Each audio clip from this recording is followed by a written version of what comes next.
is this just fantasy? Why, sure, why don't we call it fantasy? Because paranormal horror, I think, comfortably fits in the world of fantasy. And this is Hellboy Seed of Destruction. And we're going to talk about issue 2 of that series. It's going to introduce us to some famous and amazing characters in the Hellboy universe. This is my library edition, so it's a larger and kind of fancier printout as compared to just your standard trade paperback of Seed of Destruction. So let's go ahead and get into it. You're going to love this episode about Hellboy, Seed of Destruction. But if you're interested in supporting me and this channel and the stuff I do, then please think about buying some of my books, which include Side Questers. It's a fantasy story. It's got 8 issues collected in this one volume. I have Haxon, which is like dark, spooky witchcraft tales, all set in the same universe as Side Questers. And I also have 3-Panel Origin, which is my superhero comedy book. I release new comics every Thursday on Instagram. This collects the first 3 years, and then this is a set of short stories in the same world. So, yeah, if you're interested in any of these books, they're available on my website. Now, on with Hellboy. So here's where we left off, Chapter 2. With a great frontispiece that is a rendering of a Gustave Doré image of the 4 Horsemen of the Apocalypse, as done by Mike Mignola. You're going to see that motif in Hellboy generally is just paying homage to some of his favorite works of art and artists and the like. But let's go ahead and get into it. Another facsimile of the first issue, or the second issue's cover, I should say, with another backup Monkey Man and O'Brien. But this is the important image here, which is this Cavendish Hall, which is where kind of like a lot of the big action for this first story takes place. And yeah, like, I mean, I'm mostly obsessed with the ink work here by Mignola, and just the gorgeous rendering of this building, and like the dirt, earthen path to this house that's surrounded by water, and the little boat here, and like all of those details are just enough to like put you in a specific place. And the colors are fine here, I mean, I think, yeah, the colors on the building and the lights in the house are so nice. It's really interesting seeing this little like kind of like gradient, kind of rosy glow here at the bottom, especially with the rest of it being just all kind of just monochromatic up here, just like no other colors. I'd be really interested to see, no disparaging the colorist here, but be interested to see how Dave Stewart would have colored that, because I feel like Dave Stewart, one of his magic abilities is getting just really great and interesting mixtures of color and things. So here, we on our second page of the second issue, we are introduced to 2 very important figures in the world of Hellboy. Yeah, like how he says, "If I have a real name, I've never known it. I'm called Hellboy." But here are 2 great additions to the universe. We have Elizabeth Sherman and Abe Sapien, and both of them super interesting. I do like it's interesting that Abe's in disguise here, and that you have Liz Sherman, the kind of morose fire starter, and Abe Sapien, the rock solid agent and good friend, and also Amphibious Man. Real great panel here of everybody sitting down for tea with this old lady, and I also just love this panel with just these horizontal lines to indicate the steps and these silhouettes, and it's like, all right, I know that's Hellboy, I know that's Abe, I can guess that this is Liz, and this is the man carrying their bags, and this is the old lady. Like, such simple silhouettes, and yet I know who each one of them are. And of course I'm going to give it a second look because it's Mignola. Also great little detail here underneath the chair, getting that texture, that design work there. I love it. Yeah, and every panel with Hellboy is great. Every panel's great, period. But every panel with Hellboy, like, is just, yeah, he's such an interesting looking character, and no wonder he's like, most artists, so many artists' favorite character to draw, including mine. Yeah, just Abe and his fake beard and glasses. But again, like, look how much darkness is in this panel, and yet, like, I get enough information to situate myself. It shows, the dark kind of atmosphere of this house. Also love just, like, the lighting of this first panel. Like, we have, like, these kind of diagonals cutting off any kind of wall there. Because, like, who needs a wall, really? The wall, it only gives me so much information, and this is just to tell me that, like, there's stuff hanging on it. We get a sense of the nautical theme of the family of Cavendish Hall. And I love these, the addition of a bust and some plant life. But, like, just, I love, these choices here.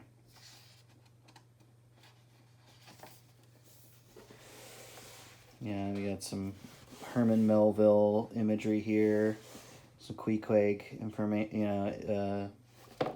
looking characters here.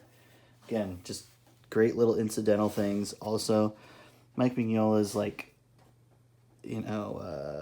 glyph work, symbolism work is unmatched.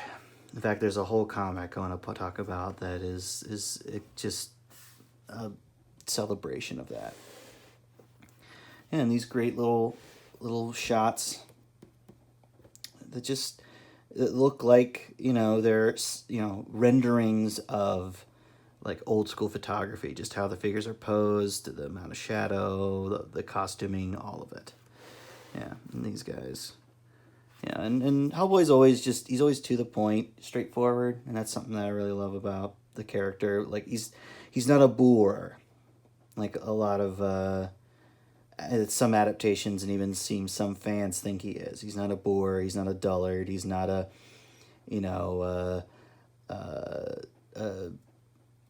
afraid of reading, or anything like that. He's very intelligent, he's very knowledgeable. And he has a big heart, as we, eventually we'll see in some amazing stories featuring these two characters, where he really shows the heart that he has towards them in their time of need. It's some of the most emotionally effective work I, can think of in a comic. It's really wonderful. Like, so yeah, it's just great stuff.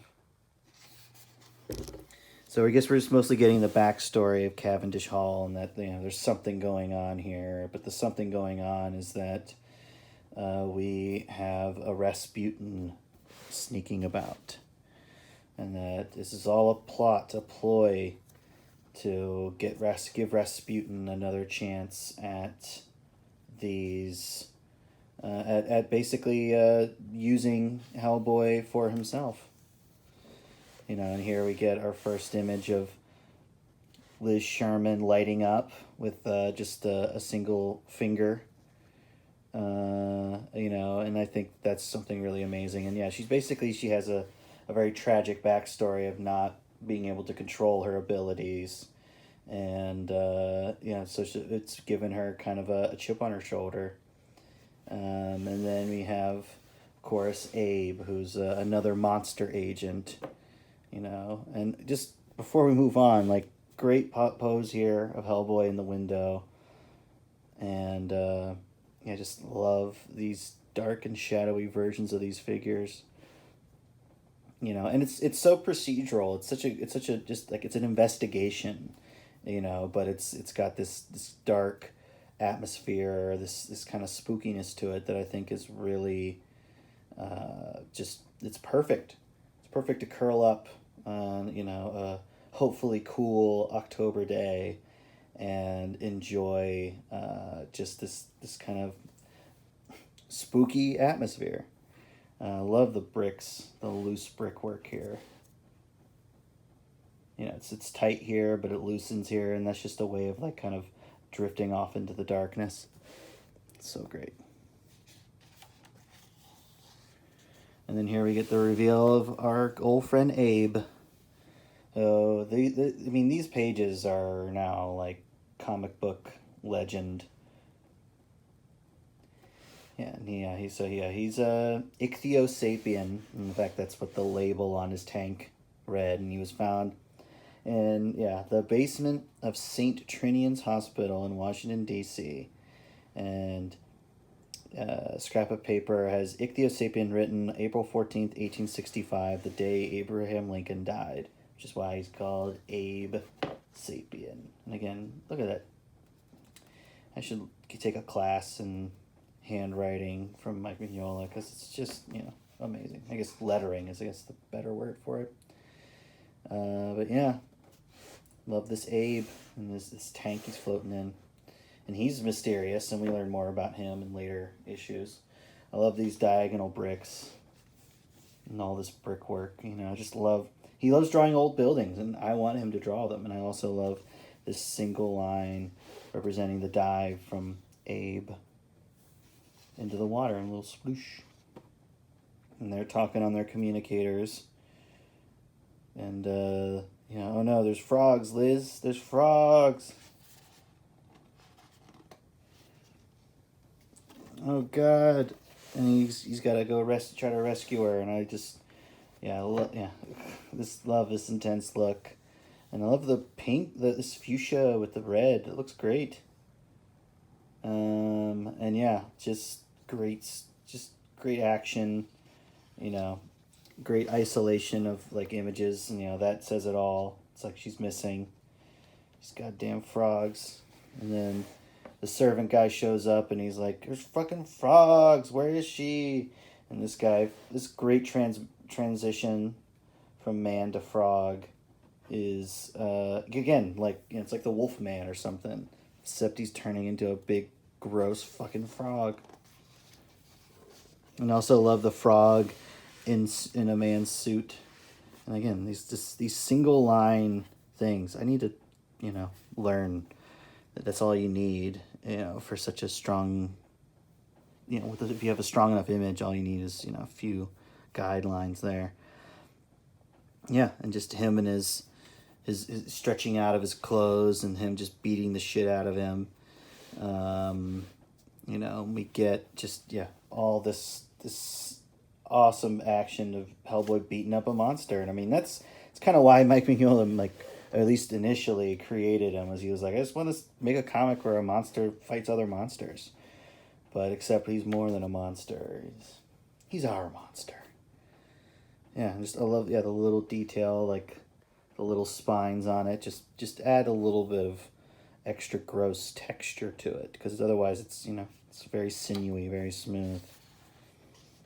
Yeah, and this is just masterclass right here. Art, just love the punch off of the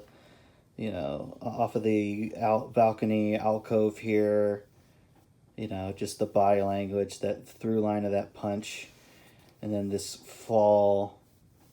vertical fall down. Yeah, that glowing mouth, that long tongue coming out. It like falling on its head. It's just the body language, everything is just wonderful. If you're not already in for reading Hellboy at this point, I don't know what to tell you. I mean, and if you're off put by Mr. Mignola's art, again, I don't know what to tell you. He has been called an artist, meaning that other fellow artists respond to it more than, say, the layperson, and that your average comic reader, your average person on the street may not get what he's doing and may think, it looks weird and simplified and or simplistic. That's usually a word that gets thrown around, or it's weird. I don't like it. I feel like you got to give it a chance.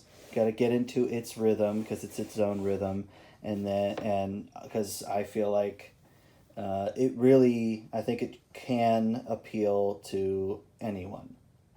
I think it can appeal to everyone, but if it doesn't, that is fine because people have their own opinions, have the things they like. There's art that I'm not a big fan of that other people adore, and vice versa. And that's just the nature of people.